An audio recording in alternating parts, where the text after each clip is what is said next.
Welcome to my YouTube channel. आज मैं आपको इस वीडियो में क्लास 10 के चैप्टर नंबर 19 को समझाऊंगी।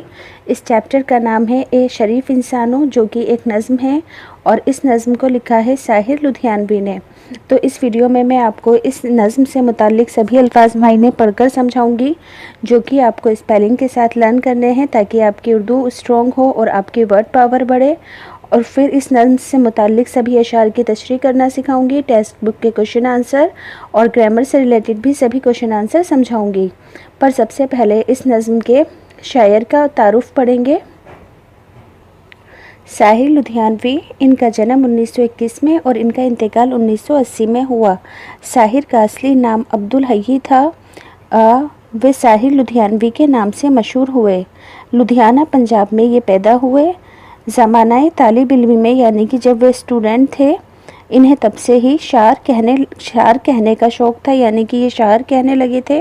1936 में तकसीम यानी कि मुल्क के बंटवारे के बाद दिल्ली चले आए। फिर तलाशे माश यानी कि जॉब की तलाश में मुंबई पहुँचे, जहाँ इन्होंने फ़िल्मों के लिए गीत लिखे।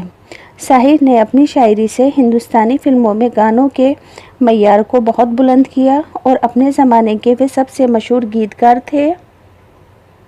उनके फ़िल्मी गीतों में भी उनकी शायरी की तमाम खूबियाँ मौजूद हैं। आवाम के दुख दर्द का एहसास और माहौल की कशमकश का असर उन गीतों में नुमाया है। तल्खियाँ उनकी शायरी का पहला मजमुआ है। उनके बहुत से एडिशन शाया हुए। आओ के कोई ख्वाब बने भी उनकी शायरी का एक मारूफ मजमुआ है।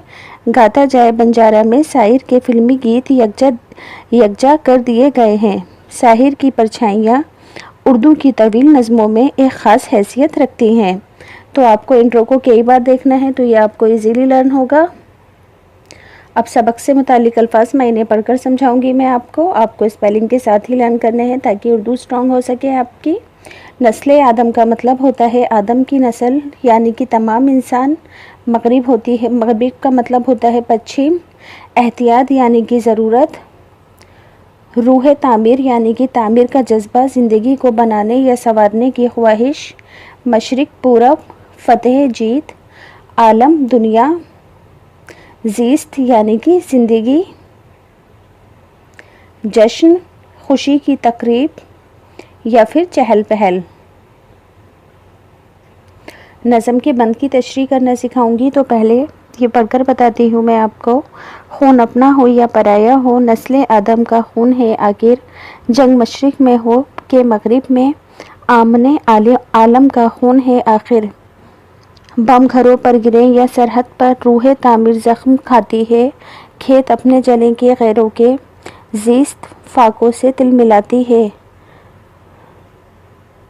टैंक आगे बढ़ें कि पीछे हटे, कोक धरती की बांझ होती है।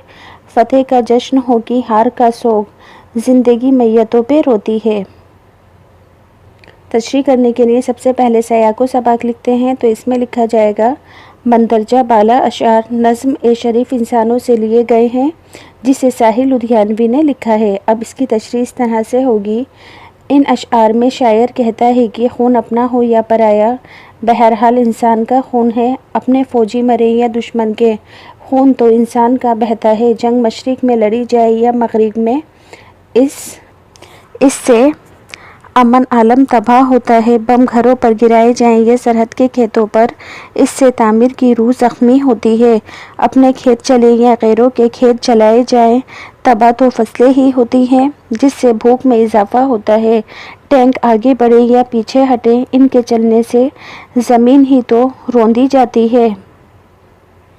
यानी कि यहाँ पर इंसानियत का वास्ता दिया गया है और इंसानियत को ही सबसे ऊपर बताया गया है कि खून किसी का भी भय परवे इंसान का ही खून होता है। आगे क्या अशार पढ़कर बताती हूँ। जंग तो खुद ही एक मसला है, जंग क्या मसलों का हल देगी। आग और खून आज बख्शेगी, भूख और एहतियात कल देगी। इसलिए ए शरीफ इंसानों, जंग टलती रहे तो बेहतर है। आप और हम सभी के आंगन में शमा जलती रहे तो बेहतर है। तो सबसे पहले सया को सबाक लिखा जाएगा। मंदरजा बाला अशार नज़म ए शरीफ इंसानों से लिए गए हैं, जिसे साहिर लुधियानवी ने लिखा है। तशरीह कुछ इस तरह से होगी। ان اشعار میں شاعر کہتا ہے کہ جنگ کسی مسئلے کا حل نہیں ہوتی، بلکہ یہ تو خود ایک سب سے بڑا مسئلہ ہوتی ہے۔ جنگ سے مسائل ختم نہیں ہوتے بلکہ دوسرے سینکڑوں مسئلے پیدا ہو جاتے ہیں۔ جنگ سے ہماری ضروریات میں اضافہ ہوتا ہے، بھوک میں اضافہ ہوتا ہے۔ اس لیے اے شریف انسانوں، میں تمہیں مشورہ دیتا ہوں کہ جہاں تک ممکن ہو جنگ سے بچتے ہی رہو تو بہتر ہے۔ اچھا تو یہی ہے کہ ہمارے گھروں میں امن کی شمع جگمگاتی رہے، ہمارے آنگن میں محبت کے پھول کھلتے رہیں۔ یعنی کہ یہاں پر جنگ نہ کرنے کے فائدے بتائے گئے ہیں، کیونکہ جنگ کرنے سے سبھی کا نقصان ہوتا ہے۔ اب نظم کے مرکزی خیال کو جانیں گے۔ مرکزی خیال کا مطلب پہلے بھی بتا چکی ہوں کہ اس نظم کو پڑھ کر آپ نے کیا سیکھ حاصل کی اور اس نظم سے پڑھ کر کیا مورل ایجوکیشن حاصل ہوئی۔ تو یہاں پر لکھا ہے، اس نظم میں شاعر نے امن عالم کو موضوع بنایا ہے، یعنی کہ ٹاپک بنایا ہے، اور بتایا ہے کہ جنگ کسی بھی مسئلے کا حل نہیں، بلکہ جنگ تو ڈھیر سارے مسئلے پیدا کرتی ہے۔ اس لیے جہاں تک ممکن ہو جنگ سے گریزی ہی کرنا چاہیے، یعنی کہ پرہیز کرنا چاہیے، بچنا چاہیے۔ جنگ مشرق میں ہو یا مغرب میں، اس سے امن عالم مجروح ہوتا ہے۔ جنگ سے کوئی حل نہیں نکلتا، بلکہ جنگ تو بے شمار مسائل لے کر آتی ہے۔ اس لیے جہاں تک ہو سکے جنگ کو ٹالا ہی جائے تو بہتر ہے۔ اب اس کے ٹیکسٹ بک کے کوشچن آنسر جانیں گے۔ سوال نمبر 1، روح تعمیر کے زخم کھانے سے شاعر کی کیا مراد ہے؟ جواب میں لکھ دیں گے، جنگ سے تخریب ہوتی ہے اور تخریب جو تعمیر کی ضد ہے، یعنی جنگ کی روح کو زخمی کر دیتی ہے۔ سینکڑوں تعمیرات جنگ کی تخریب کاری کی نظر ہو جاتی ہیں، اس لیے شاعر نے روح تعمیر کو زخم کھانے کی بات کہی ہے۔ اس لیے جنگ کو نہیں لڑنا چاہیے، کیونکہ جنگ روح کی تعمیر کو زخمی کر دیتی ہے۔ سوال نمبر 2، دھرتی کی کوکھ بانجھ ہونے سے کیا مطلب ہے؟ جواب ہوگا، جنگ کی تباہ کاریوں سے، ٹینکوں کے روندنے سے، گولہ بارود سے زرخیز زمین بنجر ہو جاتی ہے۔ اس کو شاعر نے دھرتی کی کوکھ کو بانجھ ہونا کہا ہے۔ سوال نمبر 3، شاعر نے جنگ کو امن عالم کا خون کیوں کہا ہے؟ تو جواب میں لکھیں گے، چونکہ جنگ سے امن عالم تباہ ہو جاتا ہے، یعنی کہ دنیا کا سکون چلا جاتا ہے، دو ملکوں کی چھوٹی سی جنگ عالمی جنگ بن جاتی ہے۔ اس لیے شاعر نے جنگ کو امن عالم کا خون کہا ہے۔ اب کچھ متضاد الفاظ دیکھ لیتے ہیں۔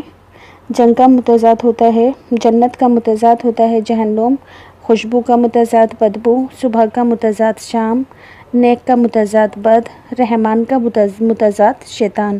متضاد یعنی کہ آپ جانتے ہوں گے کہ اپوزٹ ورڈز۔ اب یہاں سے یہ نظم کمپلیٹ ہوتی ہے۔ اگر آپ کو یہ ویڈیو آپ کے لیے یوزفل لگتی ہے تو پلیز چینل کو سبسکرائب کر دیجیے۔